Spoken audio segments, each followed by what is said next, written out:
College wise merit list में select होने के बाद स्टूडेंट्स को किन किन स्टेप से गुजरना होगा, उनका एडमिशन प्रोसीजर क्या होने वाला है, आज की इस वीडियो में आपको बताने लगा हूँ।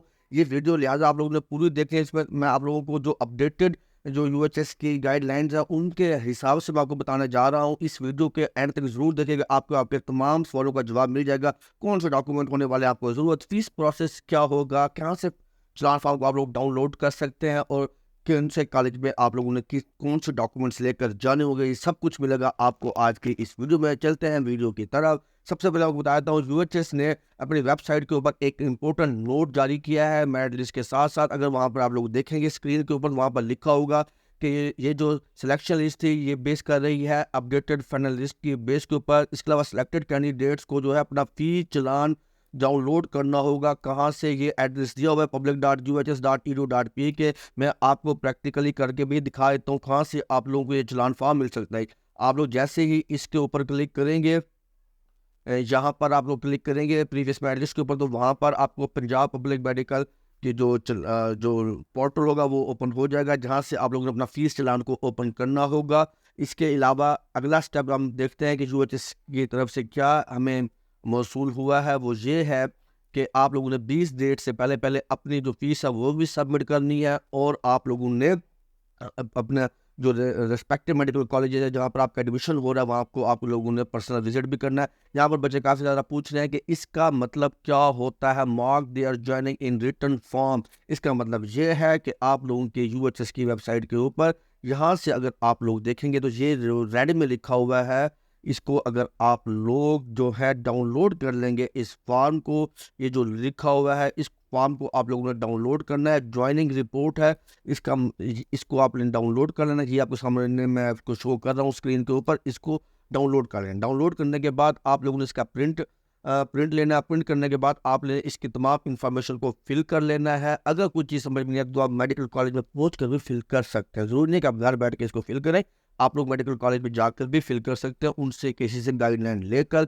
इसमें कोई इतनी वैसे मुश्किल चीज़ें नहीं है कि आप इसको फिल ना कर सकें। तो आप लोगों ने इसको फिल कर लेना है। फिल करने के बाद आप लोगों ने अपना फीस चलान जो है वो यूएचएस के पोर्टल से, यहाँ से जब आप लोग बैक करेंगे तो जहाँ से आप लोगों ने, याद होगा आप लोगों ने जब मेडिकल कॉलेजेस में अप्लाई किया था उसी पोर्टल से, उसी ईमेल आईडी से आप लोगों ने चलान फॉर्म को डाउनलोड करना है। चलान फॉर्म डाउनलोड करने के बाद आपने उसको बैंक में पे कर देना है। फीस है 18,030 रुपये, ये यूएचएस की फीस है पहली। इसके बाद आप लोगों ने कि ये दो स्टेप जो पूरे हो जाएंगे तो जब आप लोग मेडिकल कॉलेज में पहुंचेंगे तो याद रखिएगा मेडिकल कॉलेज में आप लोगों को मेडिकल कॉलेज की एक सेपरेट फीस भी देनी पड़ती है, जो तकरीबन हर मेडिकल कॉलेज और हर मेडिकल यूनिवर्सिटी डिफरेंट होती है। किसी को 29,000 है, किसी की 26,000 है, किसी की 42,000 होगी, किसी की 24, किसी की 20। तो वो वाली फीस भी आप लोगों को मेडिकल कॉलेज में पहुँच कर देनी होगी, और वहाँ पर आपको अपने ओरिजिनल डॉक्यूमेंट्स भी लेके जाने होंगे। याद रखिएगा 20 दिसंबर से पहले पहले आप लोगों ने जो है उस कॉलेज को विजिट करना होगा, पर्सन इन पर्सन। पेरेंट्स का साथ साथ बच्चे का भी जाना ज़रूरी होता है जब आप। अच्छा, अब हम आ जाते हैं इस पोर्शन की तरफ कि कॉल लेटर क्या होता है। पहले पहले बच्चों को सवाल आता है कॉल लेटर क्या होता है। कॉल लेटर मैं आपको दिखा देता हूँ कॉल लेटर क्या होते हैं। अगर आप लोगों को मैं कॉल लेटर दिखा सकता हूँ स्क्रीन के ऊपर, ये 21 का कॉल लेटर मेरे पास पड़ा है नेशनल मेडिकल यूनिवर्सिटी का पिछले साल का। तो ये कॉल लेटर होता है। कॉल लेटर में ये चीज़ें लिखी होती है। यहाँ पर आप लोगों को बताया जाता है कि मेल कैंडिडेट्स होंगे वो इस डेट को आकर विजिट करेंगे, और जो फीमेल कैंडिडेट्स हैं जो पहली सिलेक्शन लिस्ट लगी है वो इस डेट को आके हमें विजिट करेंगे। अभी तक कॉल लेटर जो है वेबसाइट के ऊपर जारी नहीं किए गए। जैसे ही वेबसाइट के ऊपर जारी किएंगे आपको इतला कर दी जाएगी। इसके अलावा अगर वेबसाइट पर जारी नहीं भी किए जाते तो आप लोगों ने मेडिकल कॉलेज को पर्सनली जाके विजिट कर लेना है, आपका मसला वहाँ पर हल हो जाएगा। ये इंतज़ार नहीं करना कि कॉल लेटर आपको मैसेज किया जाएगा या आपको ईमेल के जरिए सेंड किया जाएगा या बाई पोस्ट आएगा या वेबसाइट पर लाजमी तौर पर आएगा। ज़रूरी नहीं है कि वेबसाइट पर आए। जो डॉक्यूमेंट्स मैं आपको बताने जा रहा हूँ वो डॉक्यूमेंट्स आप लोगों ने लाजमी प्रिपेयर करने हैं। नेशनल मेडिकल कॉलेज की जो कॉलेज की फीस है वो 33,450 रुपया है पिछले साल के हिसाब से। अब इस साल अगर इजाफा हुआ भी होगा तो मेरे नॉलेज में नहीं है। तो ये डॉक्यूमेंट्स आगे जाके आप लोगों को बताने वाला हूँ मैं।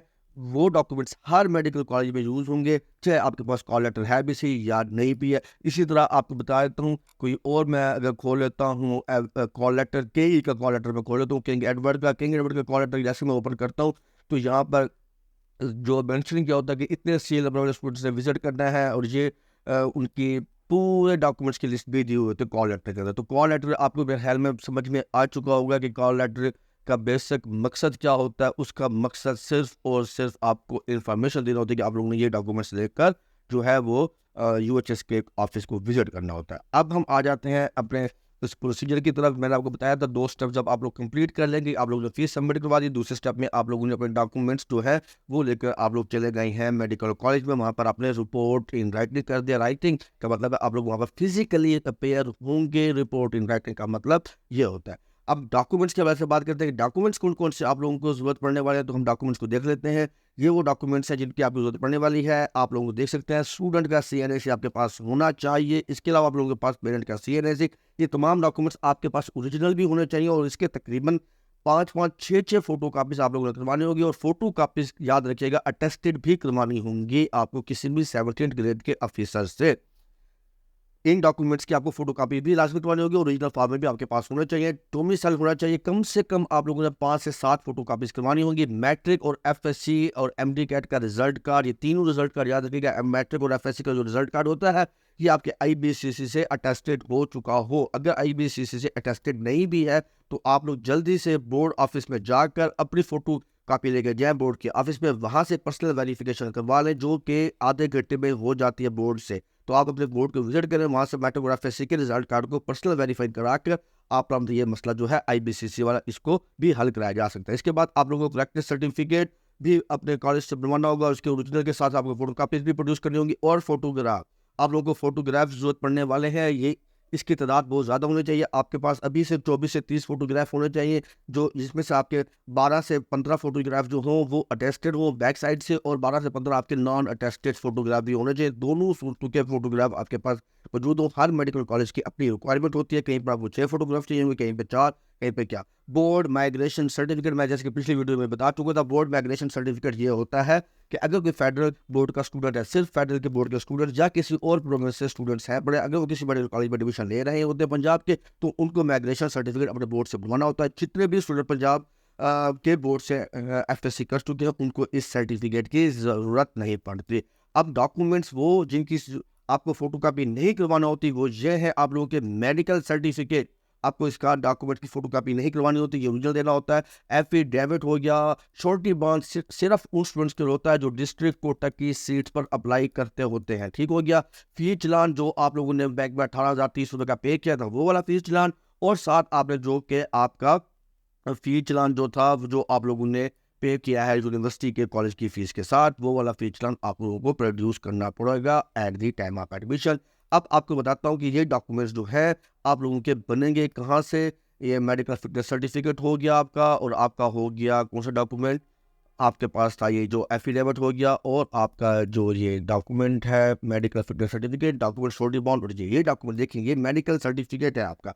इस मेडिकल सर्टिफिकेट के ऊपर आपकी ये चीज़ें लाजमी मेंशन होनी चाहिए। इसका फॉर्मेट कोई भी हो सकता है, बट मज़े की बात यह है कि ये चीज़ें उस पर लिखी होनी चाहिए। और ये मेडिकल सर्टिफिकेट जो मैं आपको स्क्रीन पर दिखा रहा हूँ ये एक यूनिवर्सल मेडिकल सर्टिफिकेट है जो आप लोग हर मेडिकल कॉलेज में यूज़ कर सकते हैं। ज़रूरी नहीं है कि जो कॉल लेटर के साथ अटैच हो, अगर आपका वो वाला नहीं फिल है मेडिकल सर्टिफिकेट तो आपको इशू हो जाएगा। आप किसी भी किस्म का मेडिकल सर्टिफिकेट जो इस पर ये रिक्वायरमेंट्स आपकी पूरी होनी चाहिए कि आपका हेपेटाइटिस बी सी की वैक्सीन लग चुकी है, मीसल्स मम्प्स की वैक्सीन लग चुकी है, टाइफाइड, टेटनस, और इसके अलावा मोस्ट इंपॉर्टेंटली आपके पास कोविड-19 का कोविड वैक्सीन का जो है वो भी सर्टिफिकेट आपके पास होना चाहिए। और ये मेडिकल जो सर्टिफिकेट होता है ये आपका बनेगा कहाँ से, ये आप लोगों ने विजिट करना होगा कोई भी government medical hospital, THQ level का हो, DHQ लेवल का हो, BHQ का हो, वहाँ पर जो गवर्नमेंट का डॉक्टर होता है उसी से ही आपका मेडिकल सर्टिफिकेट बनाया जा सकता है।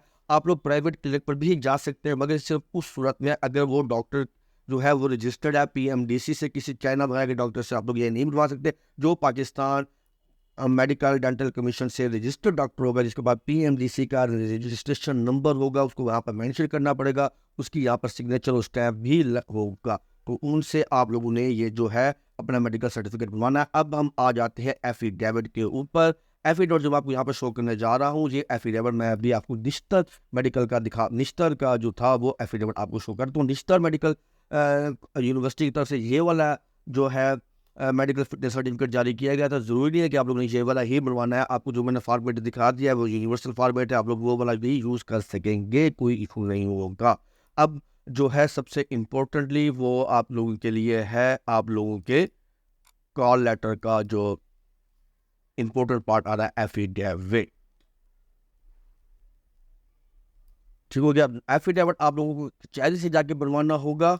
ठीक हो गया। एफिडेविट के लिए आपको कचहरी विजिट करनी होगी। कचहरी में जाके आप लोगों को इस फॉर्मेट का जो है वो एफिडेविट जो टेम्पलेट बनवाना होगा। एफिडेविट के अंदर जो सिर्फ और सिर्फ क्या लिखा होता है, रूल्स एंड रेगुलेशंस ज़्यादातर लिखे हुए होते हैं। ये एफिडेविट जो है मैं आप लोगों के जो बच्चों व्हाट्सएप ग्रुप में भी शेयर कर देता हूँ, तो ये आप लोगों को पहुँच जाएगा। इसके अलावा मैं अपने यूट्यूब की पोस्ट के ऊपर भी और अपने ट्विटर अकाउंट के ऊपर भी इसका जो फॉर्मेट है रिश्ता मेडिकल यूनिवर्सिटी के एफिडेविट का वो भी पोस्ट कर देता हूँ। आप लोग वहाँ से भी डाउनलोड कर सकते हैं। मेरे व्हाट्सएप ग्रुप में भी ये मैं आपको अपलोड कर दूंगा। इसका टेम्पलेट आप लोग वहाँ से डाउनलोड कर सकेंगे। ये टेम्पलेट दिया हुआ है, यहाँ पर देखिए आप लिखा हुआ रिश्ता मेडिकल यूनिवर्सिटी के मैं स्टूडेंट हूँ। यहाँ पर आपका नाम आएगा, यहाँ पर आपका डेट ऑफ फादर का नाम आएगा, रेजिडेंट आप जहाँ पर के रिहायशी हैं वो आप लिखा जाएगा। आप लोग कचहरी में चले जाएंगे तो आपको इजीली मेडिकल कॉलेज का सर्टिफिकेट बना देंगे और उसके ऊपर लिखा हुआ है और ऑन स्टैम्प पेपर 50 रुपये का या 100 रुपये का भी स्टैम्प पेपर अगर आपको मिल जाता है। 50 कम से कम होना चाहिए, इससे कम का स्टैम्प पेपर नहीं होना चाहिए। या आपका मार्केट में आपको 100 रुपये वाला स्टैम्प पेपर मिल रहा है तो आपने उसके ऊपर भी बनवा लेना, कोई इशू नहीं होता इन चीज़ों का।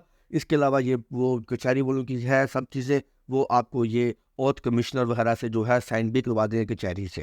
ये इसीलिए बढ़ जाता है मार्केट से 200-300 रुपये का आप लोगों ने ये बनवाना। अब आ जाते हैं हम श्योरिटी बॉन्ड के ऊपर। श्योरिटी बॉन्ड क्या होता है? श्योरिटी बॉन्ड सिर्फ उन लोगों ने देना होता है जिन लोगों ने जो अप्लाई कर रहे होते हैं, किसके ऊपर, जो अप्लाई कर रहे होते हैं कोर्ट रजिस्टर कोर्ट के सीट के ऊपर। इसके अलावा भी मैं स्टूडेंट्स को ये कहता हूँ, ये जो श्योरिटी बॉन्ड का टेम्पलेट जो इस वक्त मेरी स्क्रीन पर आप लोग देख रहे हैं, आप लोग ये श्योरिटी बॉन्ड का प्रिंट भी लेकर अपना बनवा लीजिएगा। अगर आपको ज़रूरत पड़ती है तो आप लोग, बल्कि मेरे ख्याल में ये वाला जो श्योरिटी बॉन्ड का प्रिंट है ये आप तमाम स्टूडेंट्स को ज़रूरत पड़ती है। अब असल में ना हर मेडिकल कॉलेज की डिफरेंट रिक्वायरमेंट होती है, तो आप अपनी सेफ्टी के लिए ये है कि आप श्योरिटी बॉन्ड ये वाला भी बनवा लें जो बच्चे डिस्ट्रिक्ट कोटे की सीट्स पे नहीं होते। इस श्योरिटी बॉन्ड का भी प्रिंट मैं आप लोगों के साथ शेयर कर देता हूँ। यहाँ पर रूल्स एंड रेगुलेशन लिखे हुए, यहाँ पर इस श्योरिटी बॉन्ड में ये लिखा होता है कि मैं मेडिकल ऑफिसर जो हूँ, जॉब कर जैसे मेरी स्टडी कंप्लीट होगी मैं 1 साल के लिए जो जॉब है वो यहाँ पर किसी पंजाब के अंदर लाजमी तौर पर करूँगा। अदरवाइज अगर मैं जॉब नहीं करता यहाँ पर तो मुझे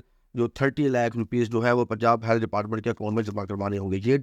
ये श्योरिटी बॉन्ड भी तमाम स्टूडेंट्स को जो है लाजमी तौर पर बनवा लेना चाहिए। मैंने आपको डॉक्यूमेंट्स जो है वो दोबारा से रिपीट कर देता हूँ।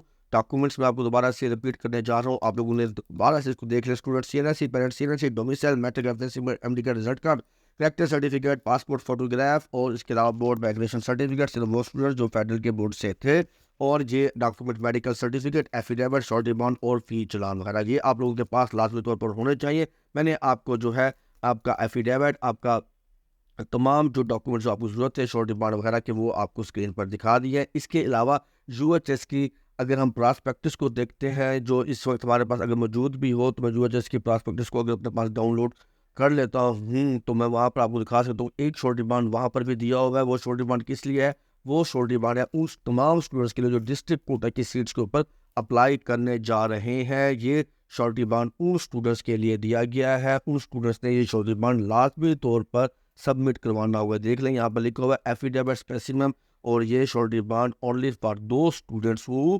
Are getting admission on the district quota seats. तो उन स्टूडेंट्स के लिए ये श्योरिटी बॉन्ड भी उन स्टूडेंट ने जमा करवाना होगा। इसका टेम्पलेट भी मैं आप लोगों के साथ अपने ट्विटर अकाउंट पर, अपने व्हाट्सएप चैनल के ऊपर जो है अपलोड कर देता हूँ। वीडियो जैसे ही आप लोग एंड होगी तो आप लोग अपने व्हाट्सएप चैनल पर ऊपर भी ये टेम्पलेट सारे देख सकते हैं होपफुली। इसके बाद आपके ज़रूरी क्वेश्चंस हैं उनका आंसर मैं कर देता हूँ। हाँ, अपग्रेडेशन प्रोसेस के बारे में बता देता हूँ।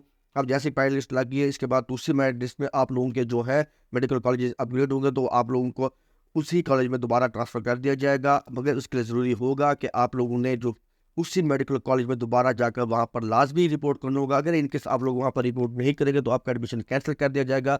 आपकी मर्जी यहाँ पर नहीं चलने वाली। जो प्रेफरेंस आप लोगों ने पहले से दे दी थी अब वही उन्हीं प्रेफरेंस के अकॉर्डिंगली आप लोगों का एडमिशन जिस भी कॉलेज में अपग्रेड होता जाएगा अब वो आपको अपग्रेड करते रहेंगे। इसलिए आप लोगों ने लाजमी तौर पर जो है अपना इस अपग्रेडेशन के प्रोसेस को कंटिन्यू रखना है, और लाजमी तौर के ऊपर आपने पहली सिलेक्शन लिस्ट में नाम आने के बाद फीस भी सबमिट करवा देनी है। अगर आप फीस सबमिट नहीं करेंगे तो आपको अपग्रेड नहीं किया जाएगा। क्योंकि कुछ स्टूडेंट होते हैं वो कहते हैं अभी मेरा कोटे की सीट पर नाम आ गया, मेरा ओपन मेरिट की सीट पर भी नाम नहीं है, अच्छा दूसरी लिस्ट में आ जाएगा तो मैं भी फीस जमा नहीं करवाता। आपको फीस जमा करवानी होगी।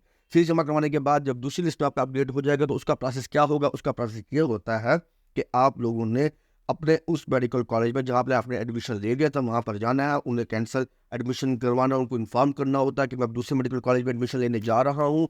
तो वो फिर आपको जो है एनओसी वगैरह जो भी प्रोसीजर होता है आपको रहनुमाई कर देता है। फिर आपने विद इन अ डेट दूसरे मेडिकल कॉलेज में जहाँ पर आपका नाम अपग्रेड होकर गया होता है, आपने वो भी लाजमी तौर पर विजिट करना होता है। वहाँ पर आपको दोबारा फीस सबमिट करवानी नहीं होगी, आपकी फीस जो है वो ट्रांसफ़र कर दी जाती होती है। ठीक है बच्चों, ये थी आज की वीडियो अच्छी लगी तो लाइक ज़रूर कीजिएगा, कमेंट कीजिएगा जो भी मसला आप लोगों को आ रहा है। अगर आपको जो मसले आएंगे आप लोग कमेंट करेंगे, मैं कमेंट में आपके क्वेश्चन पढ़कर आपको उसकी आने वाली वीडियो में उसके आंसर्स भी कर दूंगा।